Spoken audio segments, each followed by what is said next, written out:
What up there, people? I am back for another video. 4th of July week was just crazy, so I couldn't really do any videos at all. But today, I figured kick off today with doing Maxxxine. Finally reviewing that. I was kind of looking forward to this movie because I like the X and this is part of the X trilogy. X came out 2 years ago now. And Pearl came out a year ago, and both were great. Actually, no, I think they're both the same year. Never mind. I think they're both the same year. Both were great, and I thought this would be an interesting conclusion. Mia Goth, who I actually think makes this movie, is great in it as Maxxxine. You know, pretty much the main plot of the film is that she is an actress named Maxxxine Minks, who's also like a stripper. They do mention that. Or she does adult films, never mind, not stripper. She does adult films, basically. So, but she wants to be like an actual actress, and while this is going on, this is around the Night Stalker. This is 1985, so this is when the actual Night Stalker murders were happening. So there's a series of murders that are tied to her happening throughout the film, and you get the reveal. And I guess I'll get into the reveal. I wanted to save this for a video. I didn't want to tweet it. I figured a couple people I know who want to watch it. I didn't want to like just flat out spoil. But if I had to say my biggest negative was the reveal. The reveal that because there's a fake Night Stalker, because there's a Night Stalker murders, but there's a different set of murders that they're trying to do to make it seem like it was the Night Stalker, but it was actually something else. Turns out it's her dad, and he has like not a satanic cult, but like a really religious cult. He's like a televangelist, and to me, that's where the film, I won't say falls apart. I'm not going to use that word, but I don't really like how, it wasn't needed, man. It just was not needed. I felt like, especially because the way they were setting these movies up, they were making it seem like she was doing the killings. That's what X set up, because it's implied that Pearl is basically the old woman in X, but a younger version. So I thought it would be I was thinking it would go that direction. I kind of wish it did, because everything else is great. I love the 80s backdrop. I love the intro, because it's tied to the Night Stalker. They tied it with the Satanic Panic. Because at the same, they even showed footage of Dee Snider from Twisted Sister being at court. Because that was the thing, he was actually at a hearing. This is at the time they were trying to blame like rock and metal, anything that so-called was satanic. So that was cool. I liked the 80s backdrop. The period piece aspect about it was really well done. You felt like you were in the 80s. Very good cinematography. Even the just first scene where you see in the trailer, where you make it seem like it's the killer following her, but it's just some random guy basically kind of like trying to rob her, basically. But she fucks him up. And yeah, the kills. This is a scene where Kevin Bacon, who, I'm going to be honest, I could call he was one of the bad guys, and that's what he was, but he ends up getting murdered in a car, which, that scene was pretty brutal. Like, he gets, like, crushed in a junkyard compressor like that. Like, that was pretty brutal. Like I said, it's tied with because they think it's her. Obviously, the cops think it's her because all the murders that are happening are tied to her. Because they're people she knows. There's a guy who, like, runs this video store. So, I do like that. I like a little bit of the look in Hollywood. I love the music choice. They play, I'm trying to think of the song now. They play, it's like a very 80s song. Oh, Come to Me. But it's a pretty good song. Like, they're pretty good with the soundtrack alone. But Tyler Bates did hold on, I'm just gonna look it up because it's getting in my mind. I don't know why I can't think of it right now.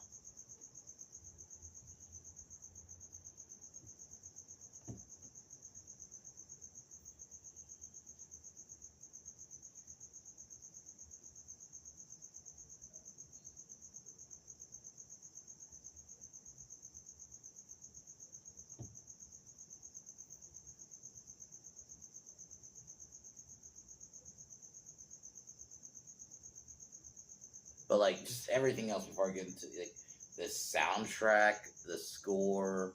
Oh, they play ZZ Top. St. Elmo's Fire. That's what it was. I was like trying to think of the song. It was like it's based off a movie. I'm like, okay, so they played St. Elmo's Fire, which is from the actual St. Elmo's Fire movie. It's pretty good. Like they played that in there. They made you feel the '80s. The violence is very well done, but the third act does fall apart a bit when we get the reveal of who the Night Stalker is. Obviously, they mentioned the real Night Stalker getting arrested. I did like the scene where she does get the interview and she's acting. Mia Goth really does great in this. She like makes most of every scene. I think Giancarlo Esposito is like her kind of. It's like a lawyer attorney kind of thing. I thought he was great. The cinematography was beautiful. The acting performances in general were great. Like you felt like you were in 1985. And as much as I like Stranger Things, I think this does it better in that sense. Like you actually feel like you're in 1985. Like they really got the aesthetic right.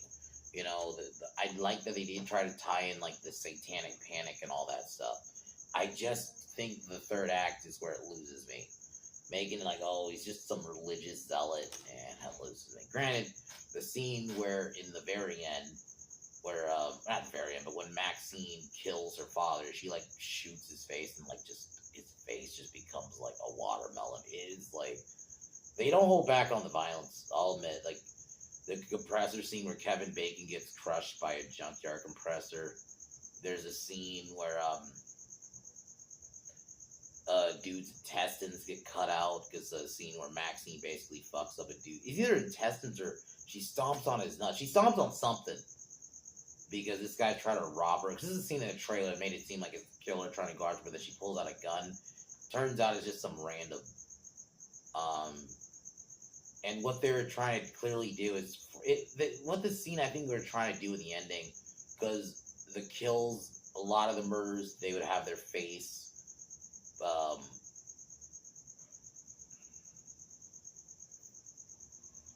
Like burned, you know, like using branded. That's the word I was thinking. Branded with satanic symbols. They're trying to make it seem like it was Satanist, but it turns out it was stupid. I didn't need that twist. That was just so basic. I didn't mind it being her dad. That part I didn't mind. It was the stupid twist where he's a televangelist because they're trying to make it like, we're manufacturing this satanic panic. Like, no, I didn't need that. I would have rather they just just had her be a killer, or she was in on it, or but then she throws her dad under the bus when the opportunity comes. Like I think they should have did something like that. But overall, I still think it's a good movie. I recommend it. I think y'all will like it. Watch X and Pearl first. I think this is definitely the weaker of the trilogy. I ranked this in a Mara stream earlier. The movies. I think the first one is obviously X. I think X is the best of the trilogy, then Pearl, then this one. It's the third act falls apart. It doesn't ruin the movie. I still will give it an 8, but definitely the third act does fall apart. I can't disagree with that. I think it's my only criticism. It also goes kind of cartoony too. But other than that, I liked everything else. So I'd recommend it. I don't know if I would say you need to see it in theaters, but it's pretty good. So tomorrow, the plan is I'm not gonna do a whole week for playing because I don't want to like situation savage. So what I'm gonna start doing is go up by day. So tomorrow I plan on doing my Screen Rant is Gay because I found an article to roast, so we'll be doing that tomorrow. So apparently, the term fucking Sith is a slur now. So we'll be talking about that. And then Wednesday I plan on doing the Santa with Muscles with Hulk Hogan in it. But other than that, let's get into the movie.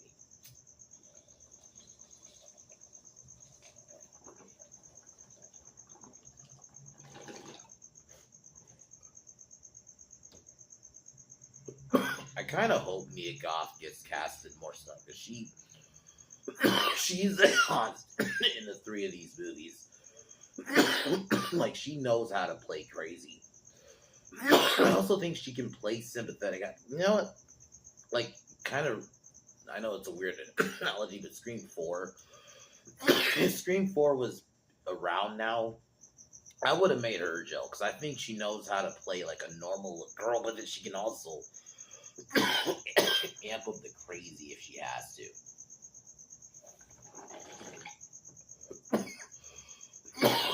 So I think she's very good, and I kind of hope she gets in more stuff, because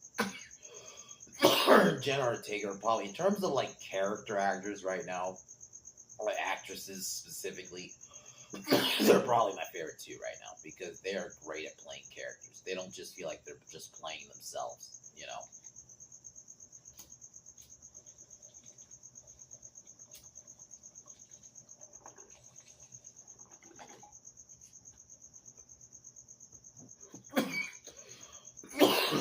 So, like I said, you get this kind of cool opening that ties into the Satanic Panic. Or thinking, because there's these series of murders. But obviously, they're tying it with the Night Stalker murders, which, you know, the Richard Ramirez killings. Who, he's not in the movie. I'll just spoil that for you. Richard Ramirez isn't in the film. But he does get mentioned. And there is a scene where you do, I think that's actual footage, though. I don't know if it was a scene for the movie. They just made it look real, but, or if it was actual footage where you see him getting arrested.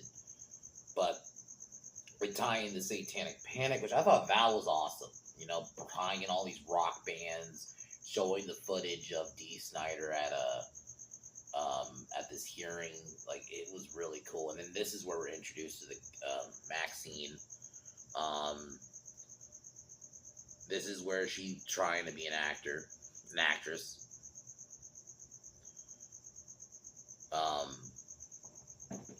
So Maxxxine works at a peep show. So she has a side gig. And this is where we see a leather-clad figure who, they're making you believe that this is supposed to be the Night Stalker, which it isn't. I'm just going to spoil it's her dad. That they do set up a little bit, but it's not, I don't feel like they set him up enough to where he should have been the killer. I think I would have been better off, because they should have just had it be Kevin Bacon, because he's one of the bad guys. He is working with their dad, but he ends up getting killed later on. But I just feel like it would have made more sense for him. And I know I'm kind of going into the ending. It's just that the third act is just like, it just wish they tweaked it a little bit. It doesn't ruin the movie at all. I just think it is a little frustrating. Like, you could have tightened that third act up.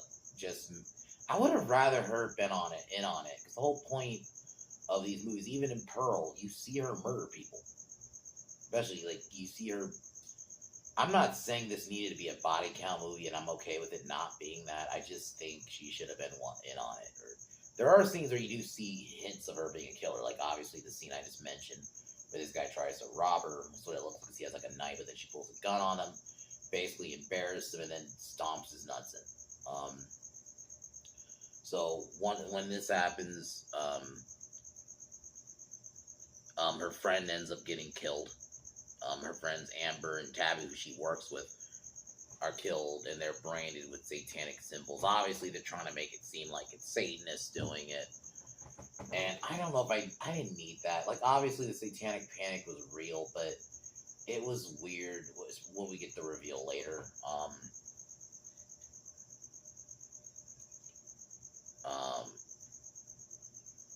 Then private investigators are basically, they're trying to make it seem like it's her, because another person who she works at, like, she knows a guy at this video store. He gets killed, basically. And then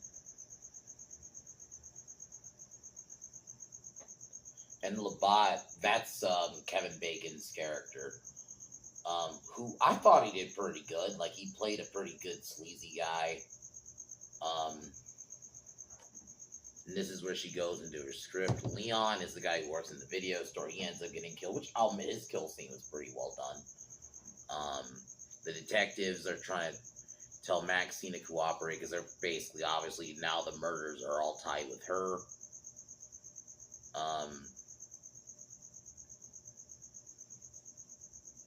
Maxxxine meets Molly, which I actually thought that was a pretty good scene, just because one thing I'll give this film, like Once Upon a Time in Hollywood, I love the insight on Hollywood in the sense of like old Hollywood, like because it's set in '85, so it's like just talk about film and just like stuff like that. You can tell it appreciates the time period. I think that's the one thing about this movie.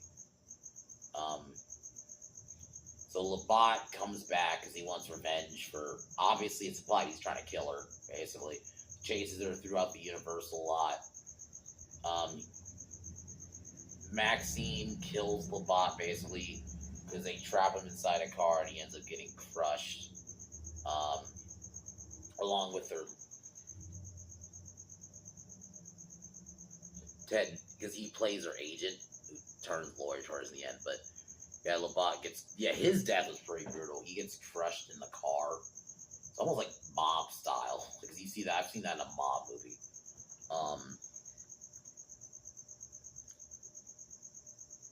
And this is basically pretty, the movie, I'll say this, it's paced well.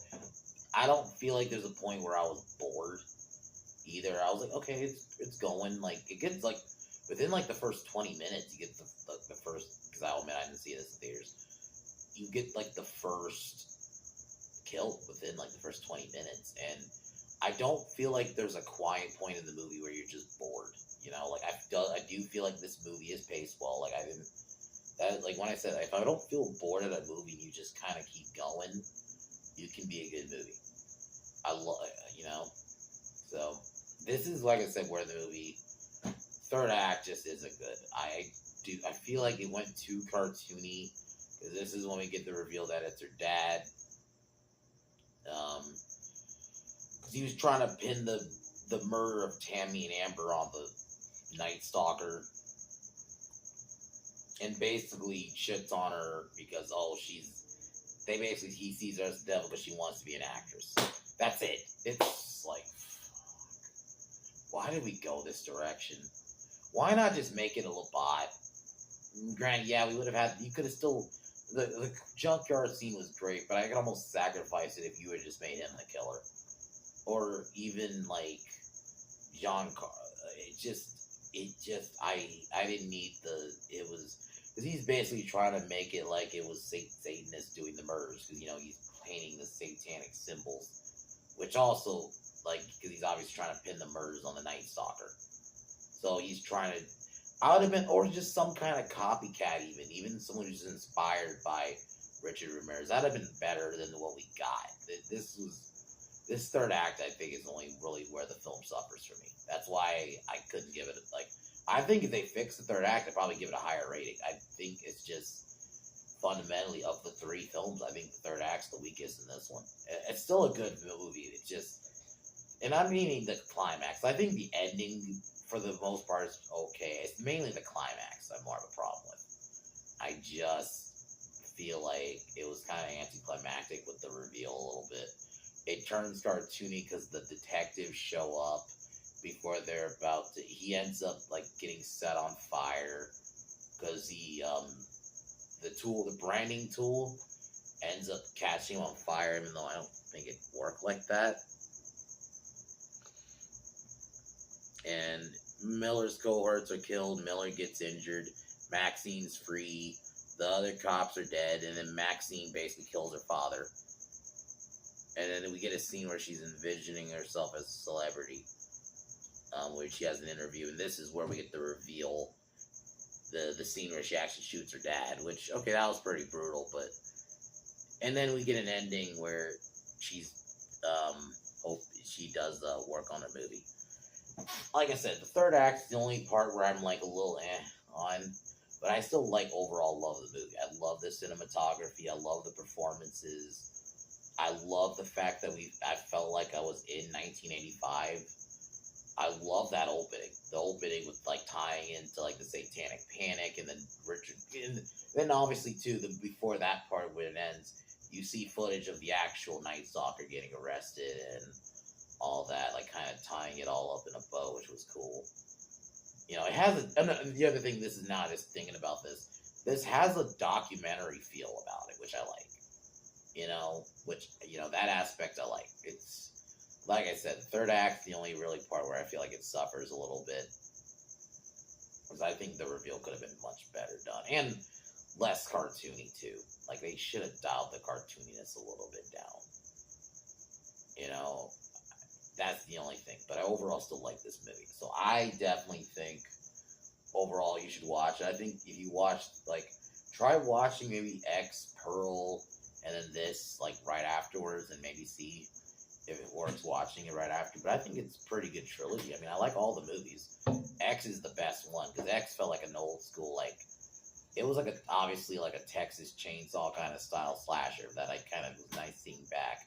And then Pearl's more of a character piece with Mia Goth, and I thought she was fucking great in. Since I did this movie, so either this week, actually no, this week I'm gonna do this set. So maybe next week I'll do X. We'll start in order. We'll do X first, and then I'll do Pearl after. But Pearl, I thought was a pretty good character piece. Like Mia Goth was, I think, if I got to go in terms of performance, that's the best. I think she played performance-wise. Pearl's probably her best performance. She was fucking incredible in that. She really sold. That's what kind of sold me on her was that movie.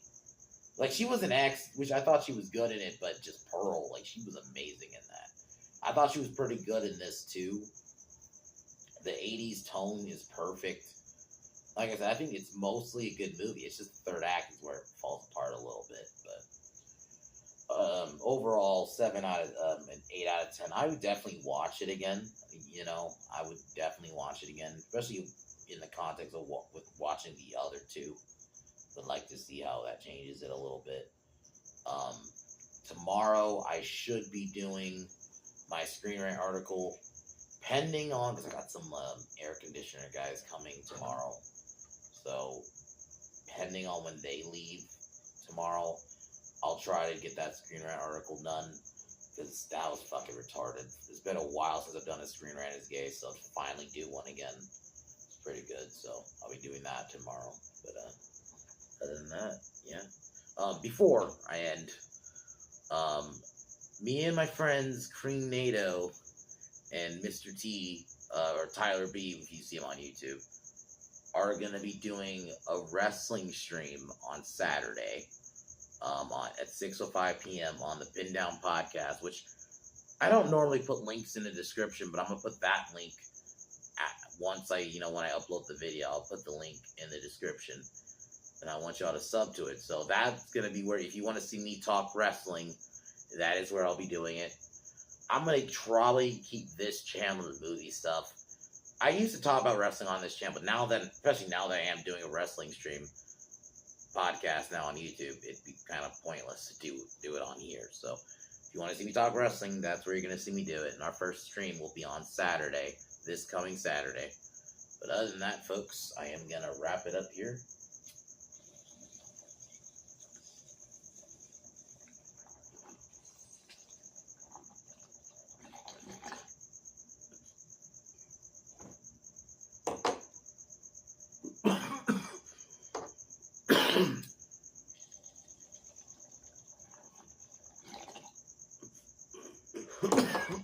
Alright, y'all.